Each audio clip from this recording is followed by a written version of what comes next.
Hey there everyone, we are going to continue working on movement of a charge under the influence of a magnetic field. We're going to have a deeper look. What really happens? What does that mean? Can we use that in our applications, in engineering applications or something like that? But before that, let's just remember what's happening when a charge moves into the vicinity of a magnetic field. Okay, so let's say we have a charge, and this charge is moving this way to the right, and this charge goes into the vicinity of a magnetic field, and this magnetic field here is pointed towards the inside of the page of your screen, or inside your screen. So the velocity of the charge is this way, and the magnetic field of the charge is inside. So let's use the right-hand rule, assuming that the charge is a positive charge. So if we use the right-hand rule, okay, so the charge is going to the right, and this is my right here, okay, this is my right, so the charge is going to the right, and the magnetic field is inside the page, okay, so it seems to me that the force on the charge will be upwards, okay? So as soon as the charge goes inside here, it will change its trajectory because the force on it is upward. It's going to go up. Okay. We also found, we were able to quantitatively find how much the force is. So this is the direction, but the value of the force, I'm going to call it F sub B, absolute value, is equal to the charge times V times B times sine theta, where theta is the angle between the direction of the velocity and the direction of the magnetic field. So far so good. And we also looked at the movement of a charge under the influence of two fields, the magnetic field and the electric field, and we said we use that to steer the beam to a certain direction, maybe focus the beam a little bit and have more control of it. And we found through that, if there is a charge that is going with a velocity, not only we can steer it to somewhere, we can also find it's the value of the velocity, which is when you divide E over B. So these are two important equations that we have learned so far. Now, what does really happen when a charge goes within the vicinity of a magnetic field, and how can we use it again to help us maybe in some engineering applications? All right, well, let's do that. Hey, okay, so now let's look at this actually amazing thing that could happen to a charge when it goes inside the magnetic field. So let's say we have a charge that is going here, and this charge is Q0, okay?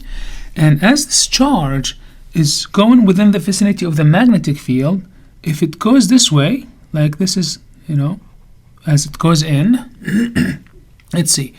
Again, my thumb is going to point to the right on the page for my direction, and inside for the magnetic field, so the force is up. So we agree that the force here is totally up. So what's going to happen to the charge, it's going to bend up a little bit like this. Okay, now let's do this. Let's do the same right-hand rule now for this portion of the motion, okay? So it's going to be like this. So the force is going to be this way, right?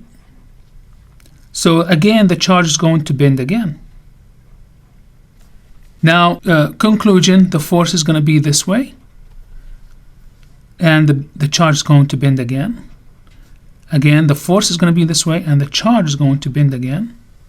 So let's see now for this one. Let's study this in detail here. Okay, this one. So the magnetic field is still inside. The velocity is up here, as you can see. Then the force would be down, or this way. The charge is going to bend again, and you get the idea. The charge is going to keep bending, bending, bending, bending, bending, and if we tune that very well, we can have a nice circular path for the charge.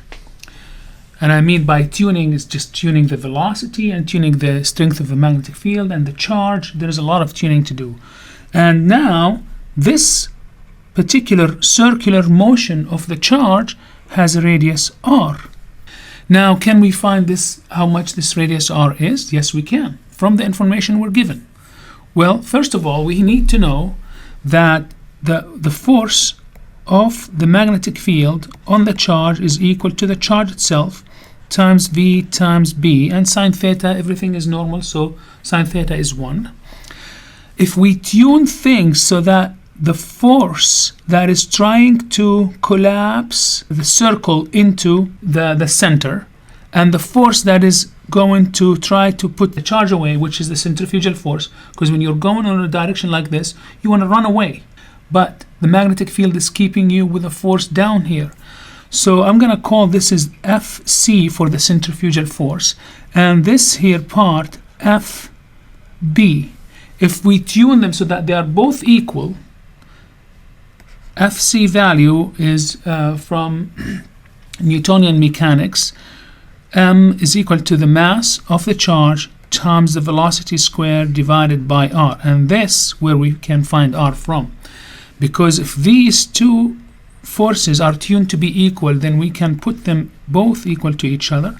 So I can say that Q V B is equal to the mass times v squared divided by the radius. Okay, now v here is the velocity, remember, and v here is the velocity too, so v with v cancels, and rearranging the equation I can put r here and divide by qb, then I get r is equal to the mass of the object times its velocity divided by the value of the charge times the magnetic field. And this is a very important equation. Finding the radius is very important when you know what the mass of the charge is, the velocity of the charge, and here the charge itself and the strength of the magnetic field. Why? That gave an idea to engineers to build what is known now as the mass spectrometer. For example, you may have asked yourself a question: how can you find the mass of oxygen ion? You can't bring it on a scale and put it there and okay, see what the mass is, because its mass is, I don't know, I'm just guessing 10 to minus 27 or 10 to minus 26 kilograms. There is no scale that can go that far or that accurate. So what they do is that they shoot the oxygen ion within the vicinity of a magnetic field like that. They measure its radius, knowing its velocity, and they can know its velocity from other means we're gonna learn about it. And then they can find the mass if they know the radius, and so forth, or they can find the radius if they know the mass. And it's an amazing thing. And that's it for now. Thank you for watching.